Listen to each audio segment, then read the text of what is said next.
Mais uma vez, boa noite. E hoje a igreja celebra dois grandes santos. Quais são eles? São Pedro e São Paulo, né? Um era pescador e o outro era doutor da lei, conhecedor das Escrituras. E a liturgia de hoje, ela vem nos questionar. Primeira coisa, para você, quem é Jesus? É a primeira pergunta que nos é feita. É tanto que Jesus começa o diálogo com seus apóstolos dizendo: olha, o que dizem os homens ser o Filho do Homem? Ele já sabia da opinião do povo, né? E o interessante de tudo, que quando ele vai fazer a pergunta aos apóstolos, é como quem diz assim: a opinião do povo lá fora não me interessa muito não. Mas para você, quem eu sou?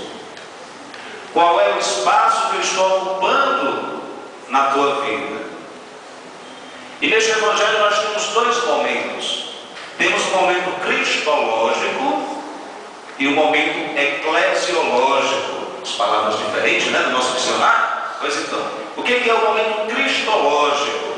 É quando Pedro diz: tu és o Messias, o Filho do Deus vivo.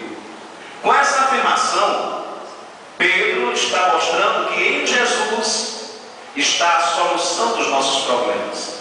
E principalmente ele é o Salvador esperado por Israel. É tanto que muitas vezes nós temos dificuldades para destinar ou colocar nossa vida nas mãos de Jesus. O momento eclesiológico é quando Jesus confia nas mãos de Pedro o futuro da sua igreja. E é tanto que, observando, Pedro, ele vem dar continuidade a todo aquele trabalho que Jesus realizou. Ou seja, não parou por ali. E quando ele diz que confia as chaves do reino dos céus, quem detém as chaves normalmente é dono de alguma coisa, mas não é dono para ser aquele proprietário egoísta, mas vai ser aquela pessoa que vai colocar os bens a serviço do reino. E uma outra coisa que nos chama a atenção ainda, e a pergunta que praticamente não consegue calar, que a gente deve fazer hoje, tá? Eu sou cristão católico apostólico romano por convicção ou porque meu pai e minha mãe me obrigou a ser católico a vida toda? É tanto que, baseado nisso, hoje nós estamos vendo aí o que Jesus vem nos ensinar, que sobre a pessoa de Pedro está fundamentada a sua igreja. E quando a gente é escolhido, não pense você que a vida vai ser fácil não. Não pense você que as coisas, a partir do momento que eu digo que eu sou de Jesus, não vai ter problema, não vai ter tribulação. Aí é que vai. Tem pessoas que dizem: mas Franzé, quanto mais eu rezo, mais assombração me aparece. Isso é comum a gente ouvir isso. Mas por que não está aparecendo assombração? Exatamente pelo seguinte: porque como você está sendo uma pessoa mais fiel e temente a Deus, pode ter certeza que vai surgir tudo para te derrubar e tirar do caminho.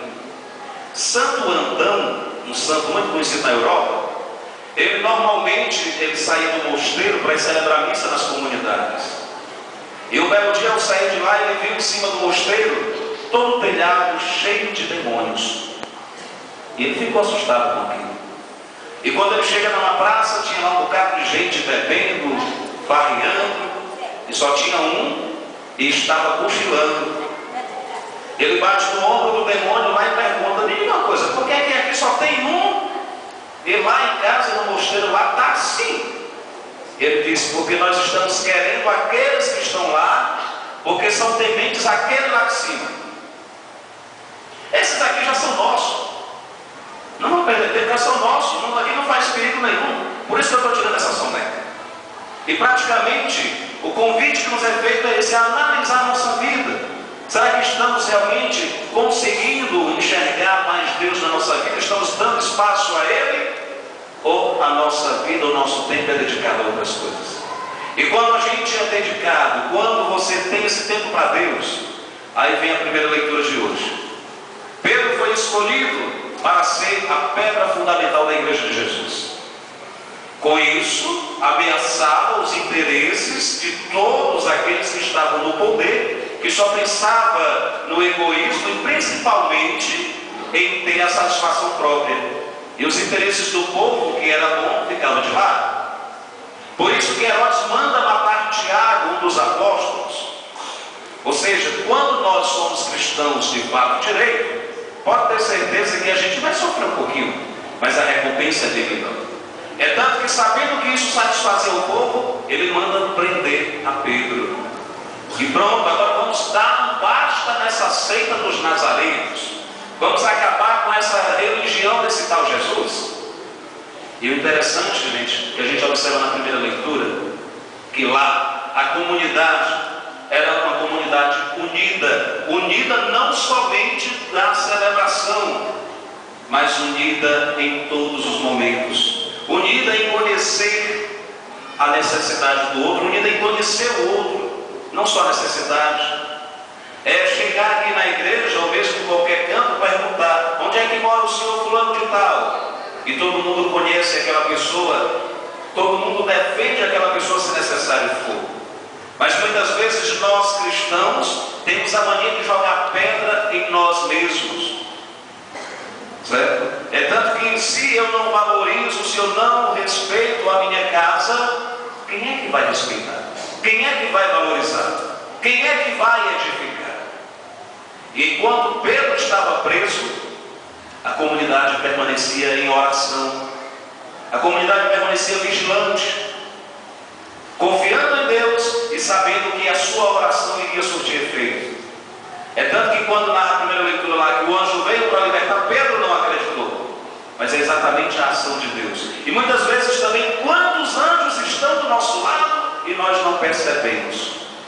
Quantos sinais Deus tem colocado na tua vida e você ainda não conseguiu perceber este sinal de Deus? E a segunda leitura vem nos mostrar um modelo de cristão fiel. Paulo, ele já no final da sua missão, mais ou menos o ano 67, mais ou menos, 66, 67, da era cristã, ele está lá quando escreve essa carta. E ele diz: olha, combati o bom combate, testemunhei a fé, fui tirado da boca do leão. E isso, a gente analisa que todo aquele que realmente quer ser um cristão autêntico, você vai... Quantos leões estão à tua volta? Quantos problemas estão querendo te deixar preso? Estão querendo tirar o teu sossego? Às vezes é o filho que você educou, orientou direitinho, e de repente aquele menino se envolveu com droga. De quem foi o erro? De quem foi a culpa? Não foi sua. Foi exatamente o meio em que ele estava. Agora, às vezes a gente tem uma pequena parcela de culpa quando não conseguimos ter uma relação transparente, bem aberta, um diálogo onde a gente possa conversar e se entender. Muitas vezes, quantos matrimônios desgastados, exatamente porque falta o diálogo, a transparência, falta aquele mesmo clima de quando começaram a namorar. Praticamente muitos pensam assim: não, a gente casou, acabou o namoro, acabou tudo. Mas a igreja doméstica, ela começa exatamente na tua casa. A igreja começa na sua casa, na sua família. E a partir daí então vem a igreja, comunidade como um todo. E hoje o desafio maior do ser cristão é isso: é você testemunhar em meio à sociedade. Testemunhar com a tua vida. É tanto que tem muita gente que às vezes passa em frente à igreja. Isso no interior ainda é bonito ainda.